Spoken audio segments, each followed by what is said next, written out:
ආදරණීය ඔයාලා හැමෝම ලන්ඩන් ටු ඇමරිකා YouTube channel එකට ගොඩාක් ආදරෙන් පිළිගන්නවා. මේ වෙනකොට channel එකත් එක්ක තවත් අලුත් පිරිසක් එකතු වෙලා ඉන්නවා. ඉතින් ඒ හැමෝමත් ගොඩක් ආදරෙන් පිළිගන්නවා. මම හිතනවා ඔයාලා හැමෝම ගොඩාක් හොඳින් ඇති කියලා. කාලෙකට පස්සේ තමයි අද වීඩියෝ එකක් අරගෙන ආවේ. එහෙනම් අපි යමු වීඩියෝ එක බලන්න. මේ අපි යන්නේ මනු පුතාගේ ඉස්කෝලේට. ඉතින් එයා එලිමෙන්ටරි එකේ ඉන්නේ. මේ අවුරුද්දේ සමයකේ නිවාඩුවෙන් පස්සේ පුතා ඇතුළත් වෙන්නේ ග්‍රේඩ් 4 වලට. ඉතින් එයාගේ අලුත් පන්තිය, ඒ වගේම එයාගේ ක්ලාස් ටීචර්, අනිත් ටීචර්ස්ලා කවුද කියලා දැනගන්න තමයි මේ දවසේදී අපි ඉස්කෝලේට ගියේ. මේ මායි පුතායි හොයන්නේ පුතාගේ ක්ලාස් එක මොකද්ද, ඒ වගේම ක්ලාස් ටීචර් කවුද කියලා. දනුළු පුතාට ග්‍රේඩ් 4 වලදී හම්බ වෙච්ච ක්ලාස් ටීචර්ම තමයි මේ පාර මනු පුතාට හම්බ වෙලා තියෙන්නේ. ඔන්න ඉන්න අපේ චූටි පැටියත් ගොඩක් අයට බලන්න ඕන කිව්වනේ අපේ චූටියව. ඉතින් පේනවනේ මාත් එක්ක යන විදිය. මේ වීඩියෝ මම කරේ අගෝස්තු මාසේ. ඉතින් ඒ වෙනකොට චූටි පැටියට මාස 9කුත් ඉවරයි. මේ තියෙන්නේ මනු පුතාගේ අලුත් ක්ලාස් එක. මේ දවසේදී අපිට ෆෝම්ස් වගේක් දෙනවා ෆිල් කරන්න. ඒවයි තියෙන්නේ පුතා ඉස්කෝලේට යවන්නේ ස්කූල් බස් එකෙන්ද, එහෙම නැත්නම් අපේ ගෙදර වාහනයකින් පුතාව ඉස්කෝලේට ඇරලවනවද, එහෙම නැත්නම් දරුවා පහින්ද ඉස්කෝලේ ඉන්නේ. ඉතින් අපි කොහොමද අපේ දරුවන්ව ඉස්කෝලේ යවන්නේ කියලා මේ ෆෝම් වල ෆිල් කරන්න තියෙනවා. ඉතින් ස්කූල් බස් එක ඕන ඒක ඕනේ කියලා ඉල්ලීමක් කරන්න ඕනේ. ඉතින් මේවා අවුරුද්දෙන් අවුරුද්ද අලුත් කරනවා. මෙතනදී මම ඒ ෆෝම් එක තමයි ෆිල් කරන්නේ. මේ වීඩියෝ එක ගොඩාක් ප්‍රයෝජනවත් කියලා මම දන්නවා. මොකද ඇමරිකාවට එන්න ඉන්න අය මේ වගේ වීඩියෝස් බලන්න ගොඩාක් ආසාවෙන් බලාගෙන ඉන්නවා. අපි එනකොටත් ඉතින් කිසිම දෙයක් දන්නේ නැහැ මෙහි ඉස්කෝලවල මොනවද වෙන්නේ කියලා. ඒ නිසා තමයි මම මේ වීඩියෝස් පහුවෙලා හරි ඔයාලට අරගෙන ආවේ. ඒ වගේම මේ හැම වීඩියෝ එකකම අපේ මතකයන් තියෙනවා. ඉතින් එදාම අපිට දුන්නා 2025 2026 වර්ෂයේ පුරාවටම ස්කූල් සප්ලයි ලිස්ට් එක, ඒ වගේම පුතාලගේ කාලසටහන, මොනවද යාලා අඳින්න ඕන යුනිෆෝම් වල වර්ණය, මොන විදිහේ යුනිෆෝම්ද අඳින්න පුළුවන්, ඒ වගේම සීත කාලෙට අදින ජැකට් වල කලර්ස්. අපිට shops වලින් තමයි පුතාලගේ යුනිෆෝම්ස් ගන්න තියෙන්නේ. ඉතින් ඒවල කලර්ස් තියෙනවා ඉස්කෝලේ අඳින්න පුළුවන් කලර්ස්. ඉතින් ඒවල මෙටීරියල්ස් තියෙනවා. සමහර trousers වල මෙටීරියල්ස් හැම එකක්ම අඳින්න බෑ. ඉතින් ඒ පිළිබඳ විස්තර, තව පුතාලගේ ලන්ච් ටයිම් එක කොයි වෙලාවටද, මෙන්න මේ වගේ දේවල් ගැන දැනුවත් කරනවා. ඉතින් මේ දැන් යන්නේ අපේ මනු පුතාගේ ග්‍රේඩ් 3 වල හිටපු ක්ලාස් ටීචර් බලන්න. ඉතින් එයා ඉන්නවා දැක්කා. ඊට පස්සේ චොටක් ටීචර්වත් මුණ ගැහුණා. මේ ඉන්නේ ටීචර්.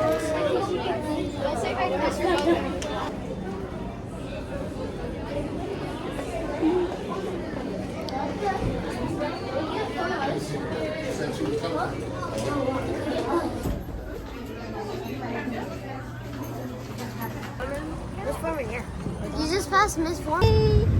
බබා ක්ලැප් කරනවා.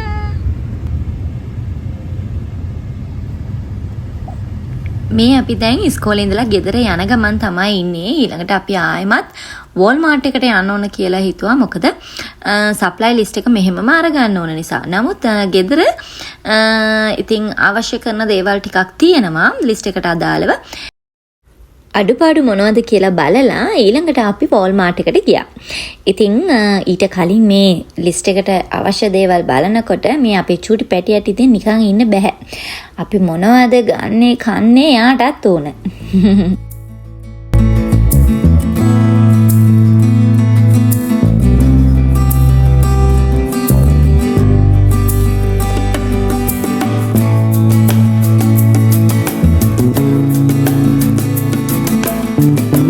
පේනව නේද? එක කකුලක විතරයි මේස් එක තියෙන්නේ. ඉතින් අපේ චූටි පැටියට මේ සපත්තු එම දාගෙන ඉන්න බෑ. ඒව ගලවලා ඒව කටේ දාන්න හදනවා. ඔන්න ඉතින් එක මේස් එකක් එක්ක තමයි ඔය ඉන්නේ.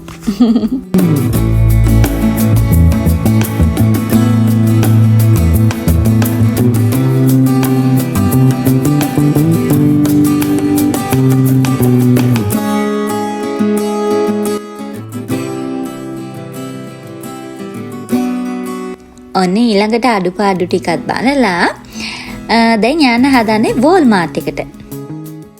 හරිම අමාරුවෙන් තමයි ඉතින් අපේ චූටියව කාර් සීට් එකේ ඉඳවගන්නේ.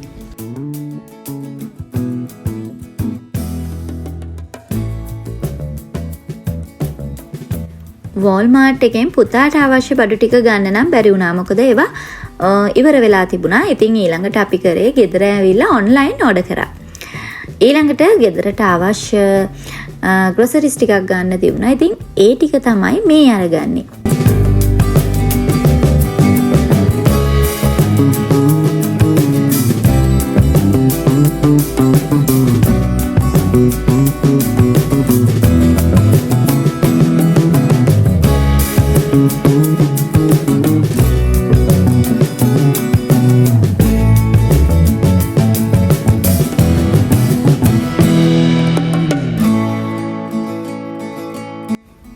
පේනවාද ඉතින් ලොකු පුතාට ඕන කිව්වා මල්ලිව මේ විදිහට තියාගන්න. ඉතින් මම පරිස්සමෙන් ඔන්න ඔඩොක්කුවෙන් තිබ්බා.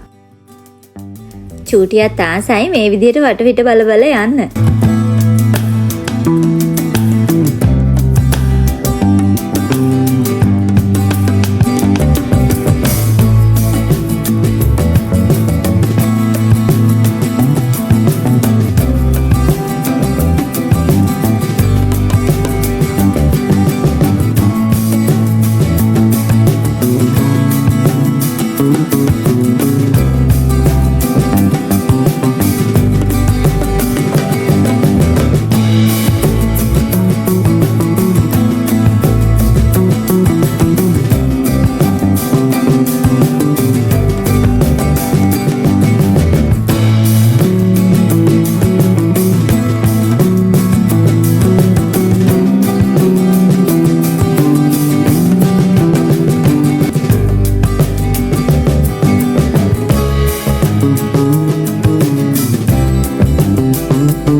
ඉතින් වෙනදට වඩා නම් මගේ කටහඬ ටිකක් වෙනස්. ඇත්තටම පහුගිය සති දෙකේම අපිට අසනීප වෙලා තමයි හිටියේ. මොකද මෙහෙට සීතලෙන්න පටන් අරන් තියෙන්නේ. ඉතින් අනිවාර්යයෙන්ම එකපාරක් හරි අපි අසනීප වෙනවා. තවමත් හොඳටම හොඳ නැහැ, අඩු වෙනවා. ඉතින් චුට්ටක් වැඩි වෙනවා. අන්න එහෙම තමයි ටික කාලයක් යනකම්.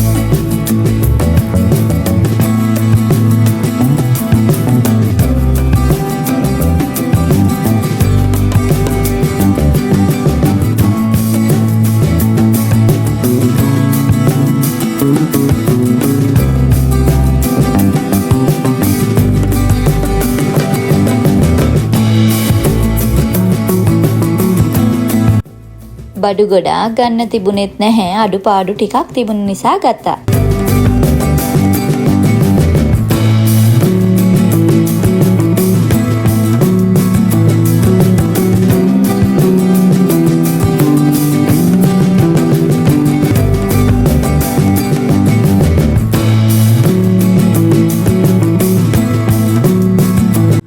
ඊළඟට අපි වෝල්මාර්ට් එකෙන් බඩු ටිකත් අරගෙනම රෑට කෑම අරගන්න ඩිමාසිස් එකට ගියා. ඔයාලා මේකේ නම් වීඩියෝස් දැකලා ඇති. මම මේකට ගිය වීඩියෝස් එහෙම කරලා තියෙනවා කලින්. ඒකෙනුත් කෑම අරගෙන ඒ වගේම මම ආසම ඩ්‍රින්ක් එකක් තියෙනවා මේකේ, රෝස් වෝටර්.